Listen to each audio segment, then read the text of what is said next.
Hello students. देखो, last lecture में हम बफर सॉल्यूशन की बात कर रहे थे आयन इक्विलिब्रियम में, और बड़ा इंपॉर्टेंट पोर्शन है ये नीट पॉइंट ऑफ व्यू से।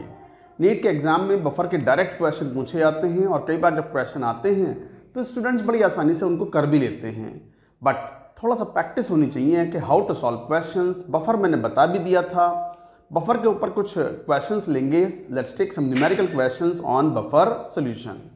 तो बफर सॉल्यूशन में मैं दो फॉर्मूले हमने बताए थे, मैं एक बार आपको रिवाइज करवा देता हूं। जैसे एसिडिक बफर के लिए बताया था हेंडरसन इक्वेशन क्या थी, pH is equal to pKa plus log of concentration of salt upon acid, यही थी एक्सप्रेशन। ऐसे ही बेसिक बफर के लिए क्या फॉर्मूला था, बेसिक बफर के लिए फॉर्मूला था POH, जहां pH आएगा वहां POH आ जाएगा, and this is equal to, अब बेस है तो pKb plus log of concentration of salt upon base. Salt क्या है, अगर बेस ले रहे हैं तो कंजुगेट एसिड है, और यदि एसिडिक बफर है तो अगर एसिड ले रहे हैं वीक एसिड तो कंजुगेट बेस है सॉल्ट। तो इस तरीके से लेते हैं। चलो क्वेश्चन की बात करें। जैसे मैंने पहले एक बार कहा भी था आपको कि क्वेश्चन सॉल्व करते समय आपको पहले देखना होता है कि कोई केमिकल रिएक्शन तो नहीं हो रही है between two compounds added into each other. जैसे मान लो क्वेश्चन ऐसे कहे कि 100 ml 0.2 m एसिडिक एसिड ये है, प्लस मान लो ऐसे बोल दें 100 ml एंड 0.1 m KOH, ये मिला दिया।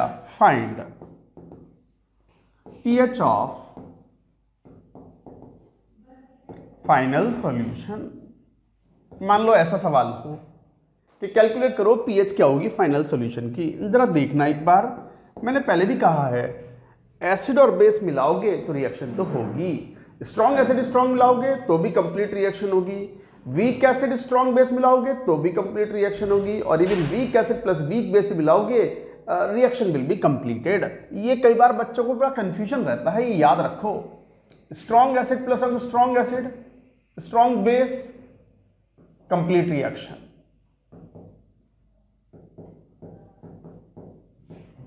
Strong acid and weak base complete reaction, weak acid plus weak base दो भी कंप्लीट हो जाएगी reaction, reaction will be complete. तो याद रखो वीक एसिड वीक बेस मिलाओगे तो reaction will go to the completion, पूरी कंप्लीट होगी। तो यहां तो आप एक एसिड मिला रहा हो, ये रहा, और एक बेस मिला रहा हो। pH VH तो बाद में देखेंगे, पहला काम है कि दो सॉल्यूशंस मिक्स कर रहा हो तो पहले रिएक्शन करवाओ। रिएक्शन से मालूम पड़ेगा कि कौन लिमिटिंग रिएजेंट है, कौन एक्सेस में है, कौन बचा कौन रह गया, तभी तो क्वेश्चन सॉल्व कर पाओगे। तो लेट अस टेक हियर, तो CH3COH प्लस KOH की रिएक्शन करवाई तो क्या बनेगा, CH3COK प्लस H2O। अच्छा, कितने मिलीमोल्स, 100 इंटू 0.2 तो कितना, 20 millimole. What is KOH, 100 into 0.1 10 millimole. साफ दिखाई पड़ता है कि लिमिटिंग रिएजेंट कौन है, ये है limiting reagent. KOH is the limiting reagent. पूरा खर्च हो गया। जब ये 10 पूरा खर्च हुआ तो इसमें से 10 खर्च करवा दिया, और क्या बचा, 10 मिलीमोल। साथ में ये भी बना 10 मिलीमोल। सॉल्यूशन में से KOH पूरा खत्म हो चुका है। अब बताओ सॉल्यूशन में कौन कौन पड़े हुए हैं। ये पड़े हुए हैं एसिडिक एसिड, ये पड़े हुए हैं, and what is it, mixture of acidic acid and potassium acetate. कौन सा बफर, एसिडिक बफर।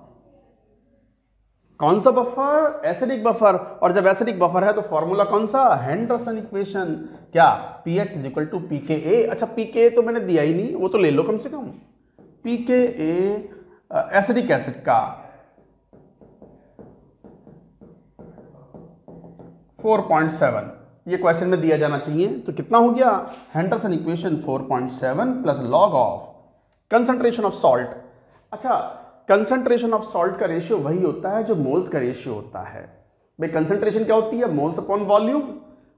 मोल्स कितने? CH3CO के सॉल्ट यही है ना, ये सॉल्ट है तो वो 10 millimole 10 to the power -3 mole upon volume V। हालांकि वॉल्यूम कितना हो चुका है? 100 + 100 200, बट ये कॉमन वॉल्यूम है। कंसंट्रेशन का रेशियो लेंगे तो मोल्स के रेशियो के बराबर ही आएगा, क्योंकि एक ही सॉल्यूशन में सब कोई डूबे हुए हैं। थोड़ा दिमाग लगाओ, जरूरी नहीं है कि हमें कंसंट्रेशन का रेशियो ही क्वेश्चन में दिया हुआ हो। एक ही सॉल्यूशन में डूबे हुए हैं तो जो रेशियो कंसंट्रेशन का वही रेशियो मोल्स का। तो मैंने एक बार तो लिख दिया, अब नहीं लिखूंगा मैं। इसको जरा थोड़ा सा क्लीन कर लो। हाँ, 10 to the power -3 मोल। और एसिड के कितने मोल्स बचे हुए हैं? 10 मिलीमोल। 10 मिलीमोल मतलब 10 × 10 to the power -3 mole upon volume V। V cancelled out, ये पूरा कैंसल्ड आउट। log 1 की वैल्यू 0, तो आंसर इज 4.7। यही आंसर है। This is the answer for the given question. So this is how you have to do it. क्या बात सीखी? जो रेशियो कंसंट्रेशन का होता है वही रेशियो मोल्स का भी होता है। ये एक इंपॉर्टेंट पॉइंट था, ध्यान रखेंगे। अच्छा, कैसे मालूम पड़ा कि बफर बना? अरे भाई, रिएक्शन करवाई, लिमिटिंग रिएजेंट चेक करा, फिर पता लगा कि वीक एसिड बचा हुआ है और ताजा बना हुआ कंजुगेट बेस है। तो ऑब्वियसली कौन सा buffer? Acidic buffer. And we applied the Henderson equation and the answer for this question is 4.7। Note करो पूरी बात। More questions we are going to take. लिखो सवाल।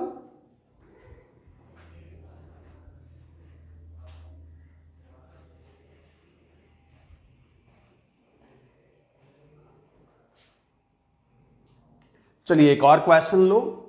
मान लो क्वेश्चन कुछ ऐसा हो कि what mass of ammonium sulphate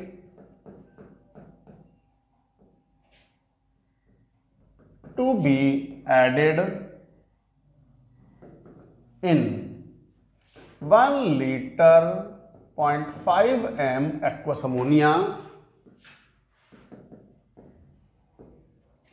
to have final pH equal to, मान लो 9.3 ले लो। दिस इज द क्वेश्चन कि pH फाइनली 9.3 हो और क्वेश्चन में दिया हुआ है कि pKb ऑफ अमोनिया, अमोनिया एक बेस है, मान लो 4.7, यही वैल्यू होती है अप्रोक्सीमेटली। ये क्वेश्चन है और बड़ा अच्छा क्वेश्चन है, इंपॉर्टेंट मार्क करें। ऐसा क्वेश्चन आएगा तो ये ठीक ठाक सवाल माना जाएगा, एकदम डायरेक्ट भी नहीं और बहुत मुश्किल भी नहीं। ऐसे क्वेश्चंस कई बार डिफरेंशिएशन क्रिएट करते हैं, डिफरेंशिएट कर देते हैं एक वही स्टूडेंट में और एक सीरियस प्रिपरेशन करने वाले स्टूडेंट के बीच में। एक काम करो, जरा खुद सॉल्व करो, स्क्रीन को पॉज करो और क्वेश्चन सॉल्व करो। मैं अभी आता हूं वापस।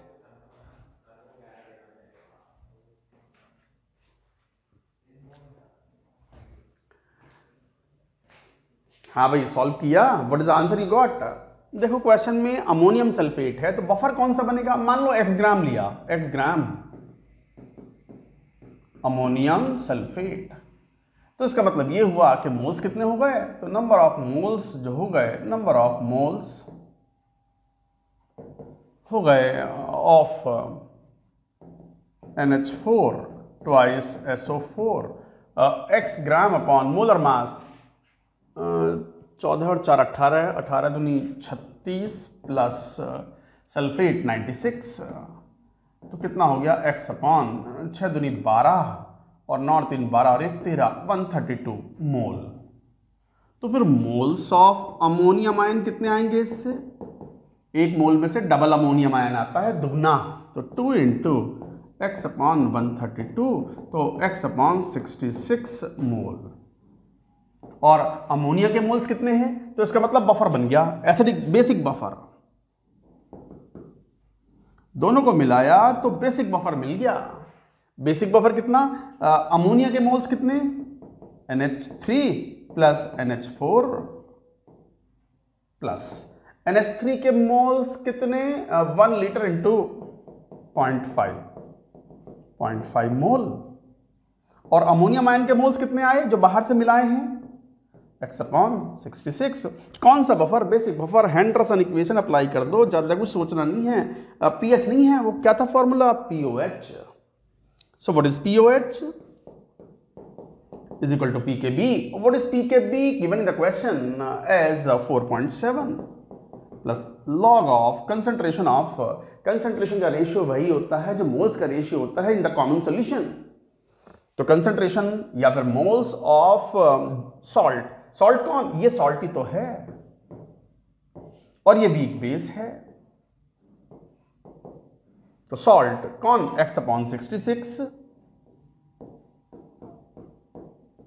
अपॉन अमोनिया के मोल्स 0.5 मोल।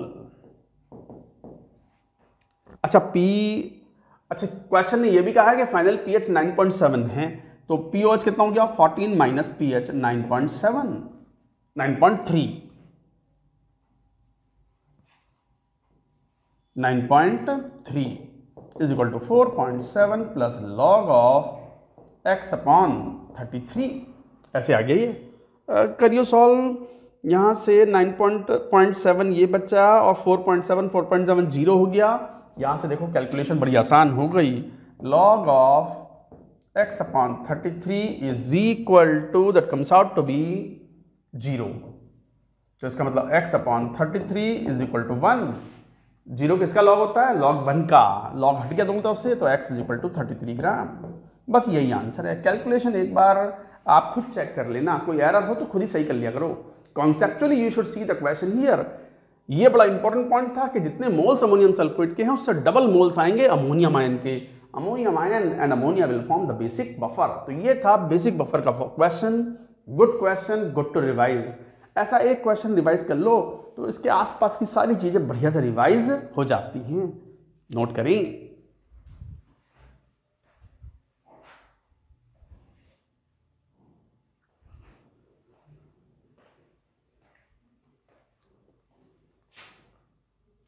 चलो एक और सवाल लेते हैं। ये क्वेश्चन भी बड़ा अच्छा है और conceptually it should be a good question. जैसे मान लो ऐसे कह दें कि विच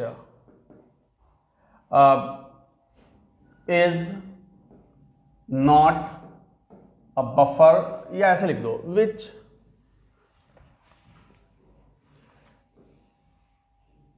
can not act as buffer solution. इनमें से कौन सा बफर की तरह बिहेव नहीं कर सकता।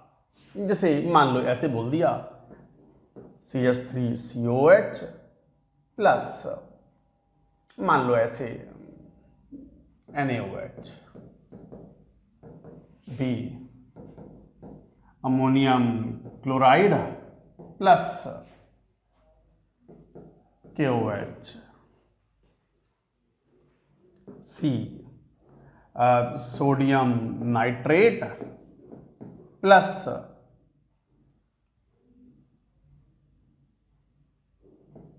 HCl, D जैसे NaH2PO4 प्लस Na2HPO4। भैया ये है सवाल। Very very good question, important भी है, लॉजिकली स्ट्रॉन्ग क्वेश्चन है। ऐसे क्वेश्चंस अगर सॉल्व करते हो आप तो आपके conceptually you become strong and इसके आसपास का कोई भी सवाल आपसे बचेगा नहीं। वापस स्क्रीन पॉज करो। भले ही ऑब्जेक्टिव क्वेश्चन है तो आपको लिखना पड़ सकता है, क्योंकि मैं कब से चिल्लाता आ रहा हूं कि अगर दो सब्सटेंस मिला रहे हैं तो first you should look into the possibility that whether reaction will occur और नॉट। तो एक बार इन चारों ऑप्शंस को क्रिटिकली एनालाइज करो, then we will come to it. Do it now.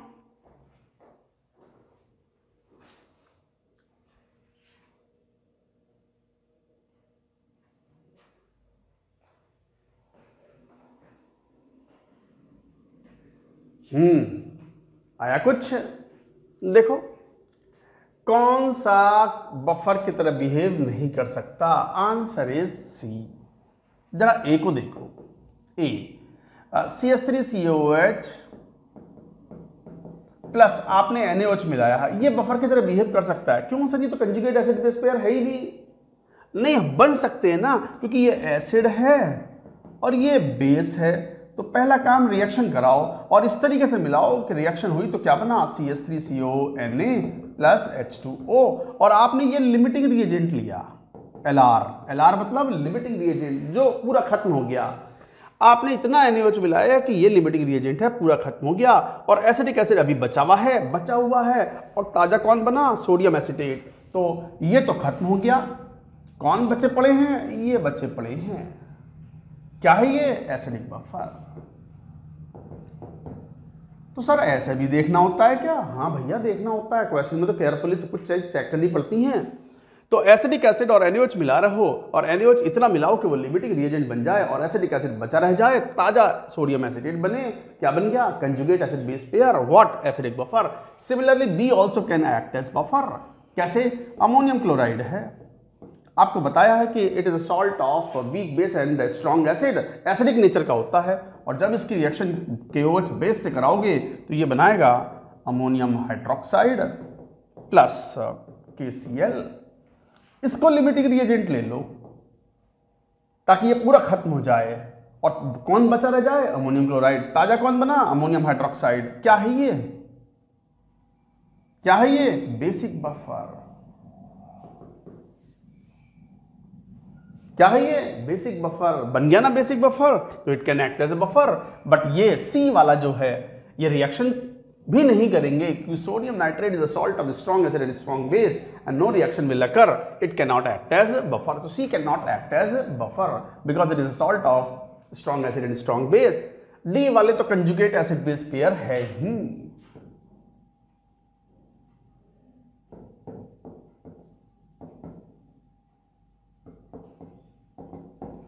D तो कंजुगेट एसिड बेस पेयर है ही, तो फिर कौन बफर की तरह बिहेव नहीं करेगा, C option. It's a very very good question. एक क्वेश्चन सॉल्व करो ऐसा, बहुत सारे कॉन्सेप्चुअली आपके दिमाग के सारे तार खुल जाएंगे बफर सॉल्यूशन से रिलेटेड। नोट करें, और भी क्वेश्चंस लेंगे, नोट इट डाउन।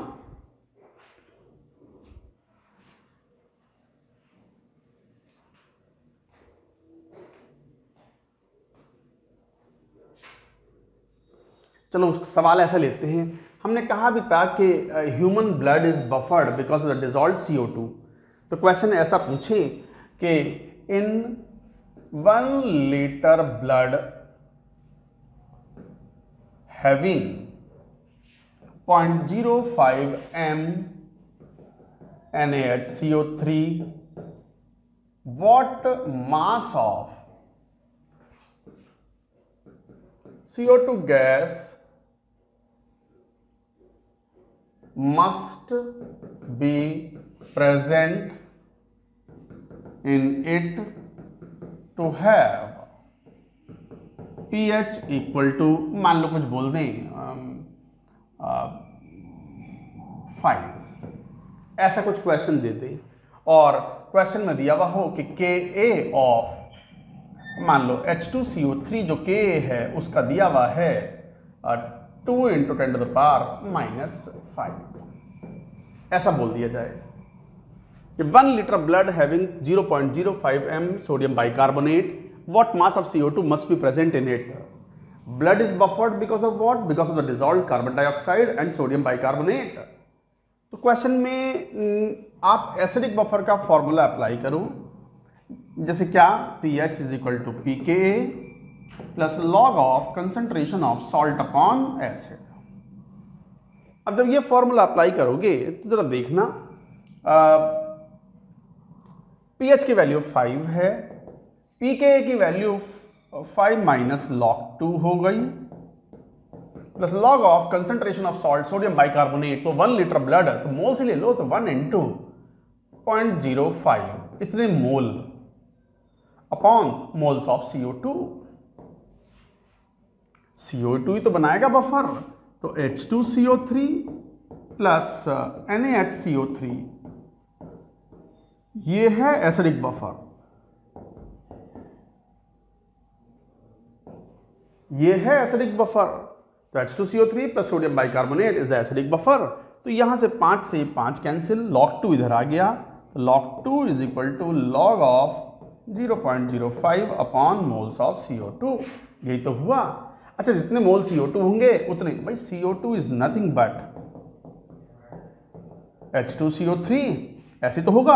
अगर ये x मोल हैं CO2 तो पानी तो है ही ब्लड के अंदर, major component of blood is water, तो ये भी तो x ही मोल बनेगा।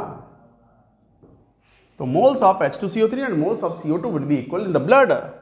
यहां से जब सॉल्व करोगे तो लॉग हट गया, तो 2 is equal to 0.05 upon NCO2। NCO2 की वैल्यू आ गई 0.025 मोल।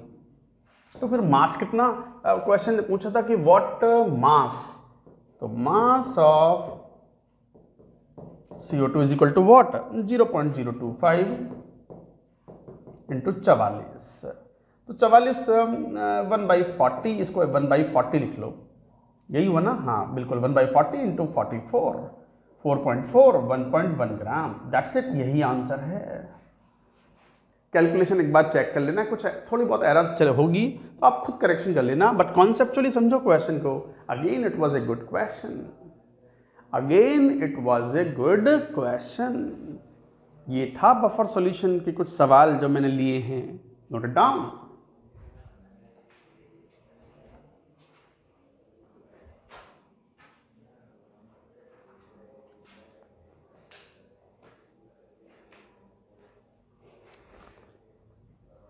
चलो एक सवाल और लेते हैं। मान लो क्वेश्चन ये कह दे pH of an equimolar CH3COH and CH3CONA is 4.7। Equimolar लिए हुए, इनकी pH 7 है, ठीक है। Find pH of final solution if equimolar 1 mole each कर दो, 1 मोल ईच, 1 मोल ईच मतलब acidic acid and sodium acetate 1 mole each है। Find pH of the final solution if 0.2 mole of HCl is added into it। अच्छा सवाल again, screen pause करो, question को solve करो, do it.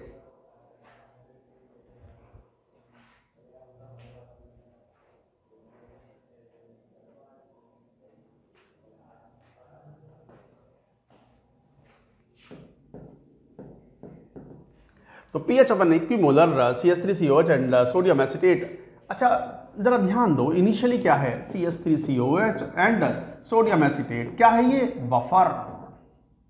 पहचानना पड़ेगा exam में। अभी तो हम बफर पढ़ रहे हैं तो अभी तो बफर ही दिमाग में आएगा आपके, बट जब एग्जाम होगा तो एग्जाम में तो पूरी केमिस्ट्री, फिजिक्स, मैथ्स पढ़ के जाओगे। क्वेश्चन पढ़ के पहचानना पड़ेगा कि weak acid in conjugate base है तो it must be buffer solution. Acidic buffer है ये, और 1 मोल, ये भी 1 मोल, तो this is acidic buffer. So this is acidic buffer. तो ये एक एसिडिक बफर है और pH की वैल्यू 4.7 है इसमें।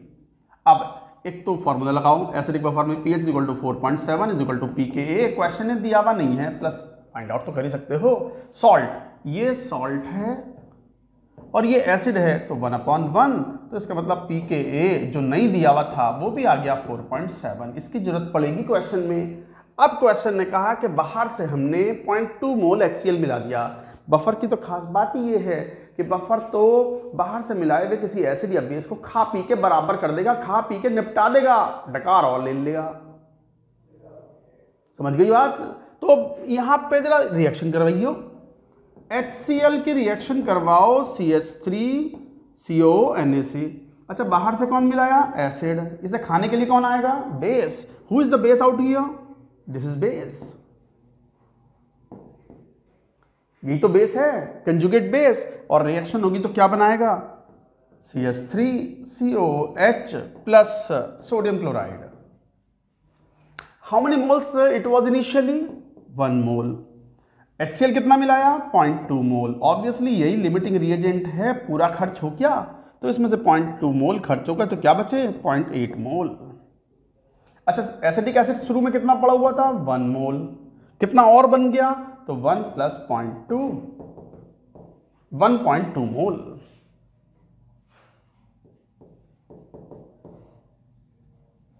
अब फिर वापस हमारे पास बफर सॉल्यूशन है, but the composition is changed, तो न्यू कॉम्पोजिशन ऑफ बफर।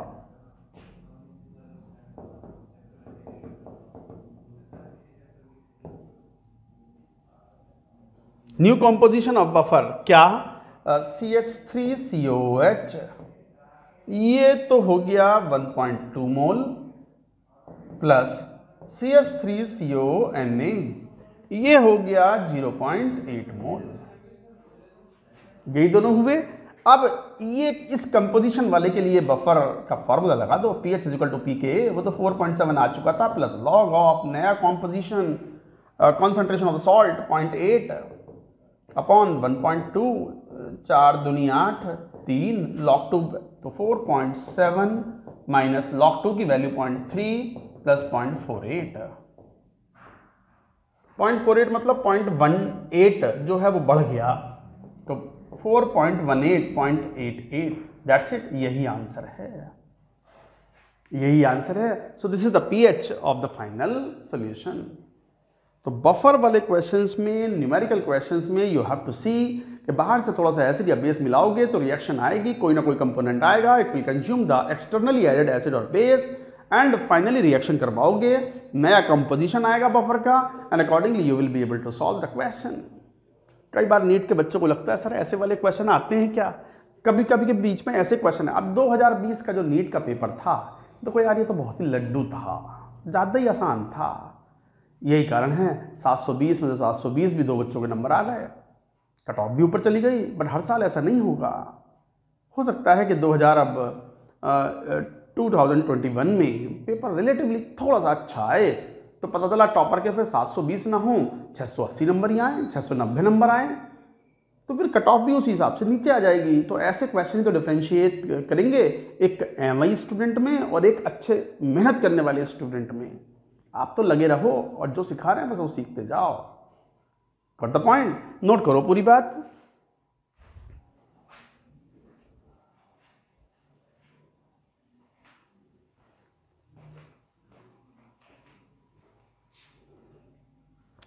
अब बफर तो वैसे हो चुका, एसिडिक बेसिक बफर हम सब बता चुके, क्वेश्चन भी करा दिए आपको, न्यूमेरिकल क्वेश्चन भी करा दिए, कॉन्सेप्चुअल थियोरेटिकल क्वेश्चन भी करा दिए।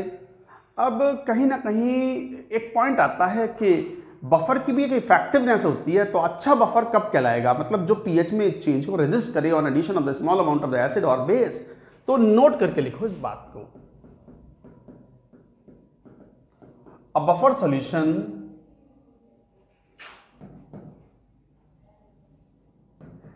is said to be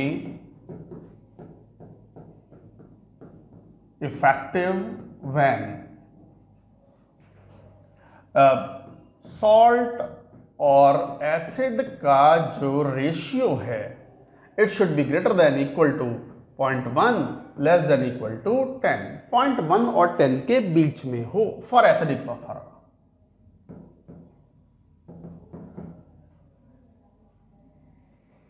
या फिर सॉल्ट अपॉन बेस की जो कंसेंट्रेशन है, ऑब्वियसली ये बात कह रहे हैं तो फिर किसके लिए, less than equal to 10 greater than equal to 0.1 for basic buffer.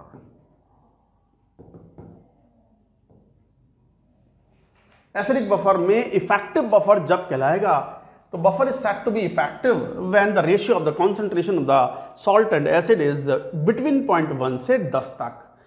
Similarly अगर बेसिक बफर है तो सॉल्ट अपॉन, हालांकि बेस्ट बफर कब होगा, most effective buffer is when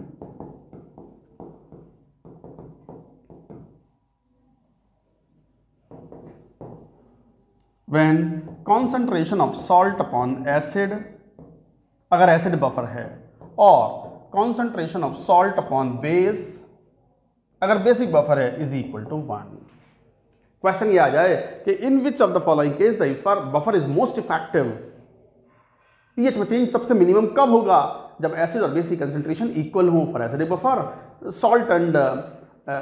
salt and base की कंसेंट्रेशन इक्वल हो इन बेसिक बफर।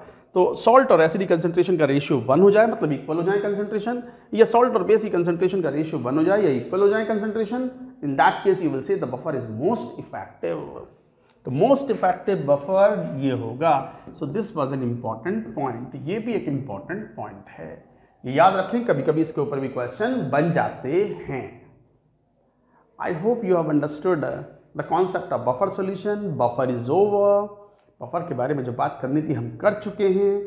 अकॉर्डिंगली आपके पास जो भी मटेरियल हो, accordingly you can solve the questions in it.